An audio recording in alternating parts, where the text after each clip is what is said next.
After Mercury goes direct, so our intellectual and communication skills are much more articulate. We can articulate our words, we can communicate much more boldly, we can be confident of actually delivering our thoughts and feeling good that they will be appreciated. Now, that's a belief system. Now, the beauty is that it is also giving a lot of impetus to our desires, to our feelings.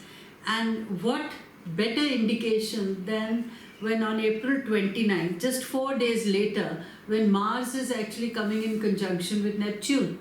Neptune, which actually addresses our deepest longings, our deepest passions, our dreams, our desires, our romanticism, our love life. So you see how Mars actually says that now that you are confident and now that you are strong and you have gained clarity, it's time to also play the Cupid or get hit by the Cupid. It's an action towards pacifying your love life. It's an action towards activating your love life.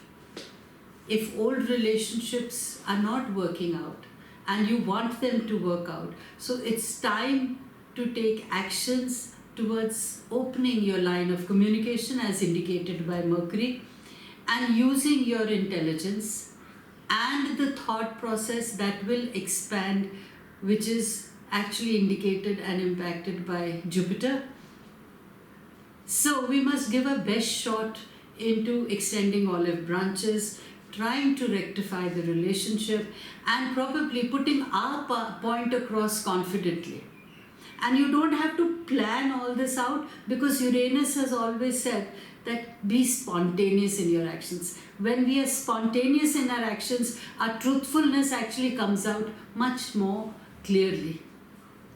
Then we don't have to mumble jumble. We just state the facts. So now when Mars conjunction Neptune on April 29th, it gives us an opportunity for how many years? For the next 2 years. Because Mars, when it rotates in 2 years, it comes back to a point where it's again conjunct with Neptune. Now this time, the Mars-Neptune is in conjunction with Pisces. See, sometimes we may be suffering in a relationship, but we want that relationship to work desperately. So the full moon has already indicated that give it your best shot and put closures.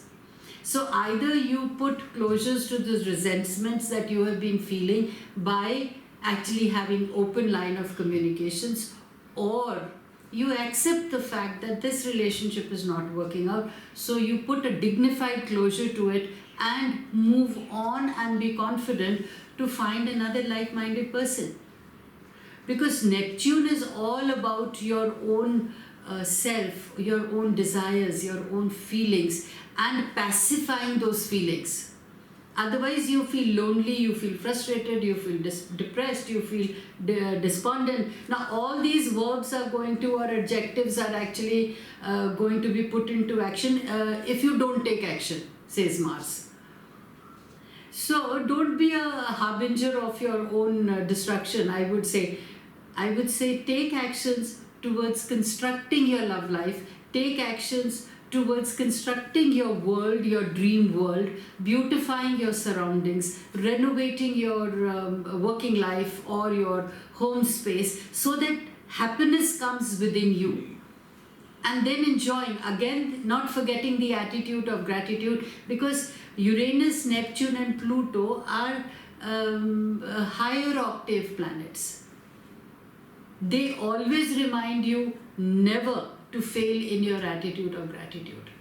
So even when Mars is coming in conjunct with Neptune, Mars says take action and get up and see what are you. There are so many blessings that you are endowed with, but probably the other people don't have.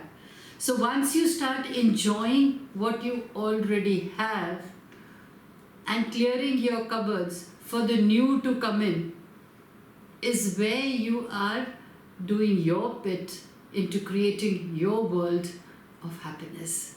And Neptune is also money. So your money and honey can actually be structured beautifully and brilliantly if you accept and enjoy and count your blessings, and then be worthy and open to the universal blessings that will give you abundance, which is assured by Jupiter. So getting back to your money and honey, don't forget to take your actions, get your clarity of mind, and get set working. Remember, now Mars and Neptune is coming in Pisces, which means that again delve within and understand yourselves, that what is it that will bring you complete happiness and make you feel fulfilled, whether it is your money or whether it is your honey. Okay, so this is a reflection brought forward, taken action into fulfilling it. Next time after 2 years, the Neptune moves in. When Neptune moves into Aries, Mars is going to conjunct Neptune in Aries. Okay, now Neptune is very comfortable in the sign of Pisces because it's also its own house, whereas Mars is also very comfortable in Aries, which is Mars' own house. So the sign of Pisces is telling Mars that to remain afloat, address your issues. Whereas in Aries, when Mars is comfortable, it actually says that come what may, I don't want to suffer anymore. I am going to take actions, either taking my present relationship or the money and honey, your career and your personal relationships to a next level, or I just put closures to everything in life and start afresh as if I was born today. That's Mars for you. So in Pisces, you can mend your old broken relationships or probably make your job a much happier one by having the attitude of gratitude that you have a job in hand, whereas there are millions out there who are craving for a job.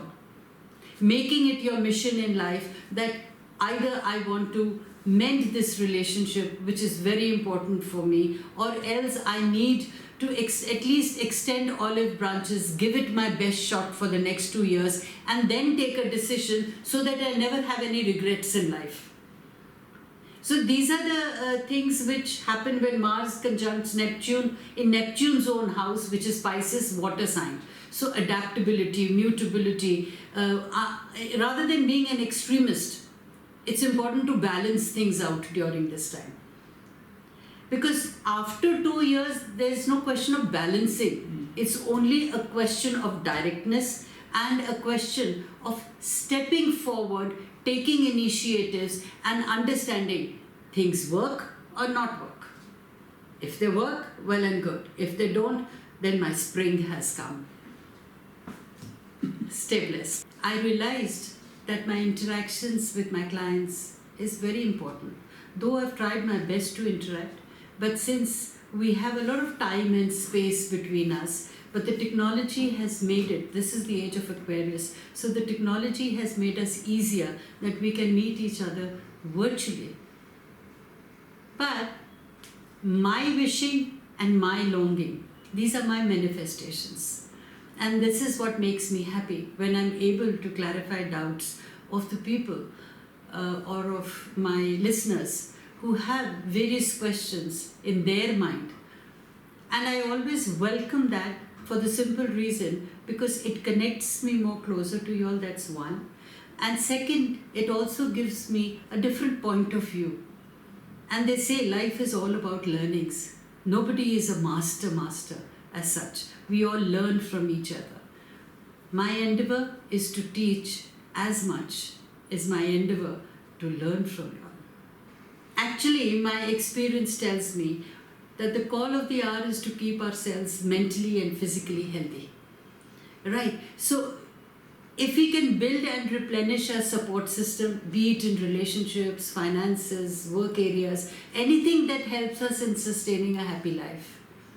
So basically, it is like controlling our own mind, right?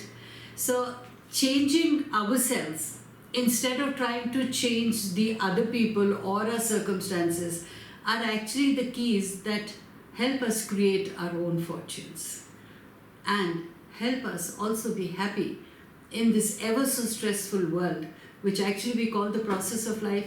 So let's get together and make the process of life easier for us and more sustainable.